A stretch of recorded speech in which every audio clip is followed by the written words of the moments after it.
Hey everybody, it's Dr. Cruz. How are you? So today I want to talk about healing, right? What is healing and why is it important? Why is it a big deal? And things of that nature, right? Okay, so I'm on my lunch hour, so I'm going to try to make this quick, but I was inspired today. I don't like to force myself to make videos. So I only really make videos when I'm inspired in my spirit about a topic.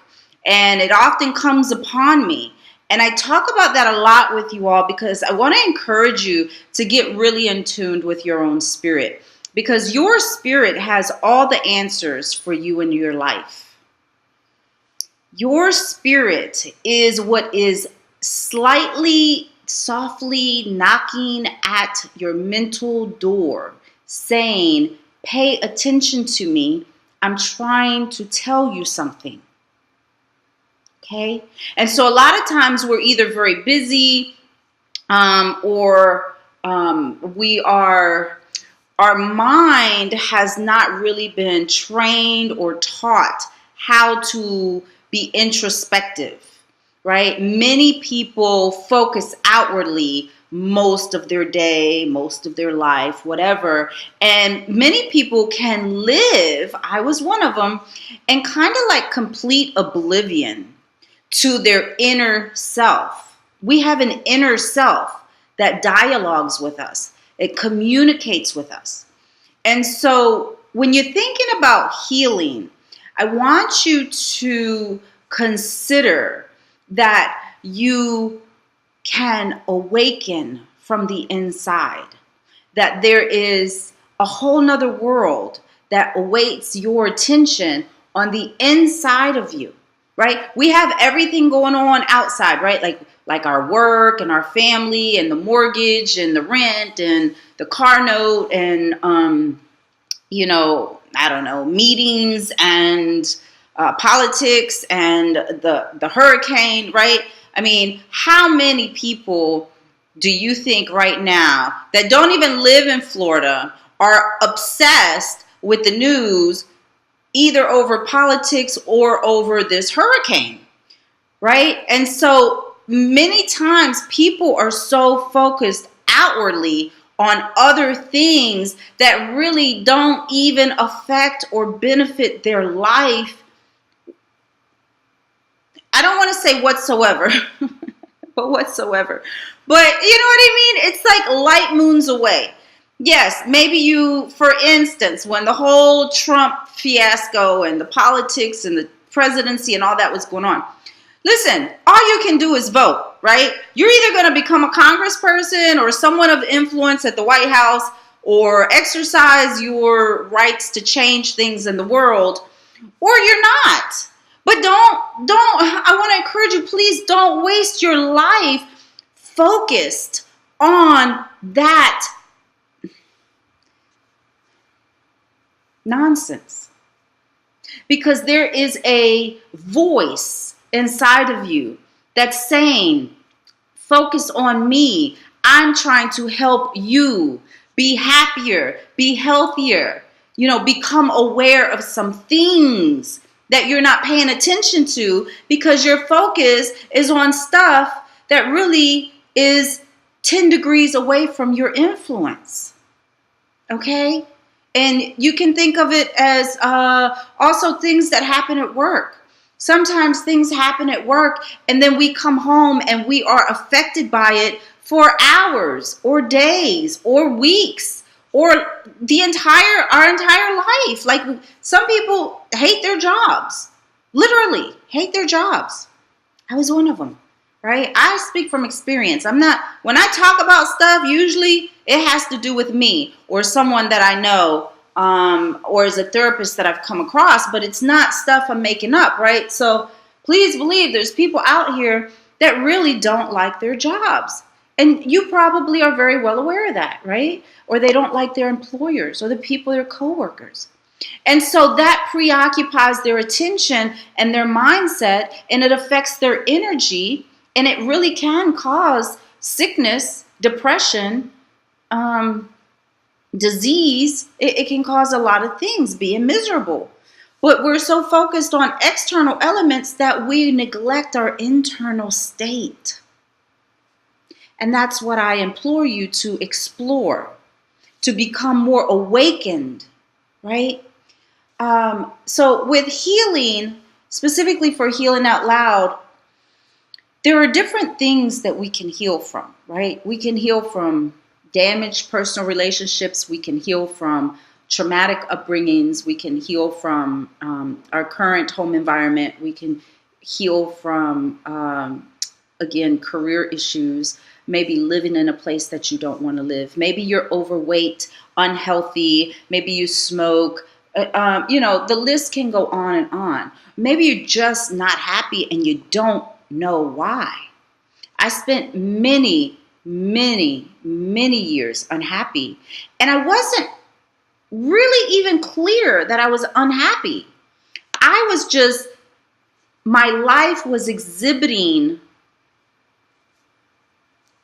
this energy based on my behaviors, and my behaviors were a product or a byproduct of my inner state. But because my consciousness had not awakened and I wasn't really fully alert, and my consciousness wasn't really connected to my spirit, I was not awakened to the fact that that I needed to evaluate my life and say, hey, what is going on that I am in this place where I'm exhibiting these behaviors that are giving off this energy that's not a healthy energy, right? And so I just want to encourage you all, when you think about healing, identify what it is in your life that you need to be healed from, right? And then, it's really about growing into a sound state. It is about mending something that is maybe not in alignment, or something that is broken, or something that is in deep pain. When we talk about a broken heart, when we lose a family member and we don't have the correct perspective about death and the afterlife, we can suffer internally. And so we need to mend our broken heart by creating a new perspective about death and what it is for family members to move on into the next realm of existence, right? And everybody has, whatever their different opinions, because nobody has died and come back to tell us what it really is, right? But you want to think about healing as mending, as going back to your authentic state that you were created to live in, your energetic, authentic state.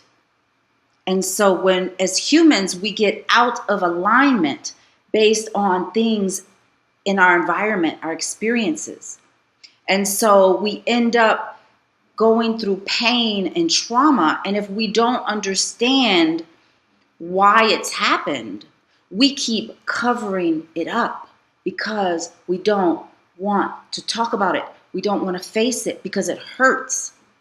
But if you want to be in a more authentic state that you were created and born to be in, if you want to grow in a sound manner, if you want to get well, you must face that which is not in alignment with your authentic, perfect health. We must be awakened. We must have the conversation. We cannot avoid it. Because if we avoid it, we can avoid it. Sure, everybody has free will, right? You can avoid it all you want. But you will be miserable. And if you are miserable now, then you already know what I'm talking about. So the more we cover it up, the more we don't want to talk about it, the more we are oblivious to what it is, because we have not reversed our focus from external to internal, and because we have not analyzed and evaluated where we are spiritually, energetically, and connected that to an external experience, because we have not done the work, right? I hate when people do that. because we have not done the work. We continue to cover the pain by ignoring it, by watching TV, by disconnecting from our families, by drinking. Okay? Wine, I think is the big, what's a good word? Like the big, oh my God, it's bullshit. It's like, I don't know what else to call it, but it's bullshit because, ever since wine came out, people are like, oh, I'm just going to go home and drink my wine as if it's classy, and sophisticated. But, if you're drinking 2 bottles of wine, honey, you might as well be drinking some hard liquor because you're covering up some pain.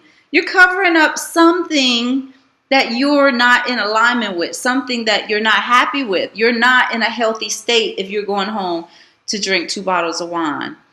Okay? Or 4 glasses, like a whole bottle. And then a whole bottle a night. Right? Like wine it's like the big cover up, right? It's like, oh, I'm just going home, drink some wine. No, boo, that's not really what's going on. Okay? But can we be honest with ourselves? How many times are we buying wine a week? We need to be awakened to the reality that which we live in. Okay? Men, pornography. You're covering up your pain through something that is self-gratifying. And maybe women with their pornography, I don't know, whoever, right? So we need a new awareness. We need to regain our health, right? And we do that by transparency. I believe God called me to do Healing Out Loud because one of the gifts that I have is that I'm very transparent. And that's just something that comes natural to me, right? Everybody has their gifts. I'm not very good with technology. I'm not very good with cooking.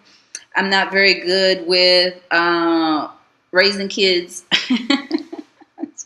You know what I'm saying? Like, I know I'm better. I'm a million times better today than I was when I was a very young mother at 21, 25, 30. It took me a minute to figure it out, right? And especially being a single parent, if you don't have a helper or someone to kind of balance you out and say, babe, like, you need to calm down or have more patience or, why don't you go read to the kids or, having a partner, there's a reason we're supposed to have a mother and a father in the home. Very, very important. I hate single parenthood. It's not healthy for the children. It's an alternative, but it is not the healthiest way to grow up. But, when you don't have a choice, it is what your situation is in life, right? So we need to reach out to each other and get support and get ideas and learn how to be good parents, especially if we're younger, right? So anyway, a little sidetrack there. But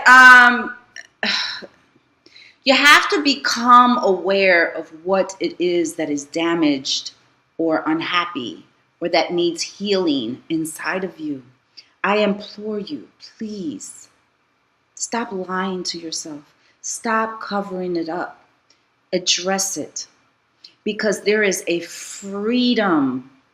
Boo-boo, when I tell you, there is a freedom. My God, there is a freedom to addressing that which we do not want to address. There is a sense of peace that we gain when we heal. It hurts like hell sometimes to leave that which we do not want to leave behind. But it's killing us to stay, and it feels like it's killing us to leave. But it's really not. It could be killing us to stay because we have to tolerate whatever. If it's your career, you go every single day, 8 hours a day, for instance. And if you hate that job and that's the energy you are regurgitating in your system, or if you go home and you hate your spouse or your significant other, or you hate the community you live in, or even if you don't hate it per se, God, I did it again. I hate when people do that. I saw it on TV the other night, and I think my subconscious picked it up. But maybe your environment. We can be in an environment, a community, even a house, right? We could be, even our car. We could have a car that every time we get in it, we're like, oh, I hate this car. I need a new car. I don't like this car. So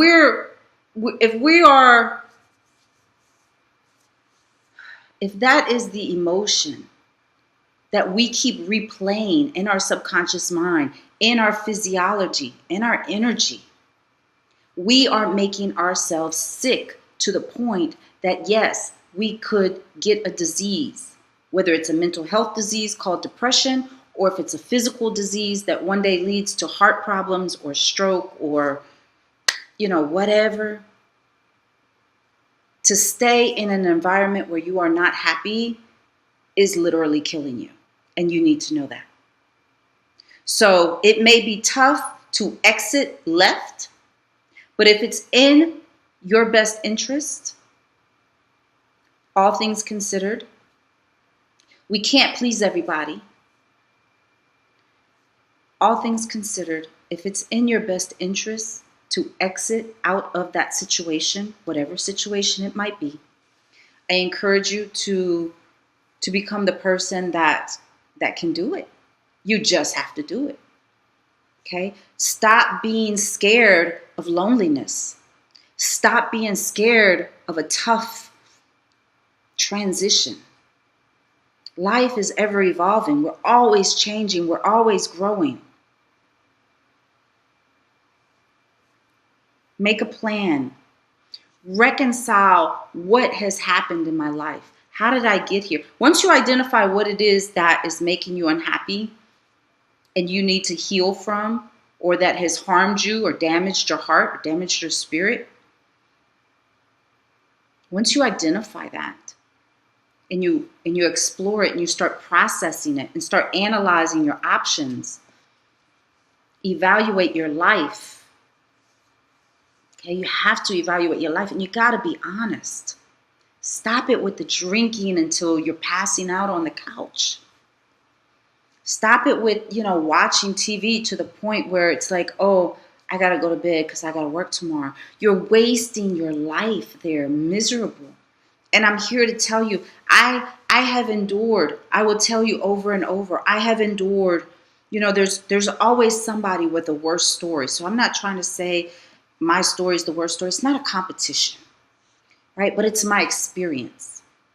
And to grow up with no parents and to be so unloved my entire life, and then to have a failed marriage with the man of my life, the love of my life, not the man of my dreams per se, but he was the love of my life. That's two different things. But it was cool. But he was the love of my life, and my God, that rejection. Oh my God, I was devastated for years. I was so hurt. How could he not love me? How could he leave me? I didn't have parents. I grew up alone. I grew up abused. Oh my God. But you endure it and you get through it and you learn how not to personalize it. It wasn't that he didn't love me. He didn't know how to love himself. But I didn't know that at the time, right? We don't know that. We think it's us. What was so wrong with me, right? So whatever your situation is, you just got to talk to some people. You got to expand who you're dialoguing with, because they can give you new ideas and different ways to think about that which has dropped the friggin' atomic bomb on your heart. But you got to endure it, and you got to go through it, and you got to get to the other side and live again. Because you don't even know your real self. You are some fabrication of whatever your external, environmental, and relationships have created you to become. There are different dimensions of existence, and they're all here for you. All you have to decide is, I'm sorry, my hair drives me crazy, you guys. All you have to do is decide, what kind of life do I want to live? Because if the reality is the life that you're living right now is spoiled and rotten and no good, are you going to sit there in a spoiled and rotten and no good life and rot your ass away and then one day die and end up in the ground or cremated? Is that what you're doing? No, don't do that. Please don't do that. Don't do that. Wake up. Wake up. Evaluate your life. Dream. It's important to dream because there are beautiful pictures in your mind that want to come to life. But they won't come to life if you don't engage with your subconscious mind and consciously create these ideas and get in tune with your spirit, okay? So whether you are, let's see, whether it's being in foster care, being molested or raped, being beaten, domestic abuse, working in a career that you're not in alignment with, whether it's just having, a disappointed life and being unhappy with your life accomplishments. Some people get to the age of 50, 60, whatever, and they look back and they're like, even 40, at some point in my 30s, I looked at my life and I was like, I'm not done. I'm not happy with where I'm at yet.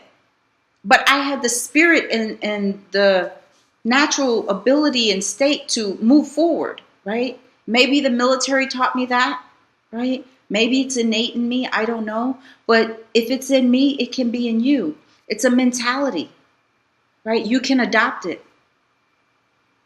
Change your life. Be happy. Heal. Okay? This is Dr. Cruz. I'll talk to you guys later. Have a blessed life. You deserve it.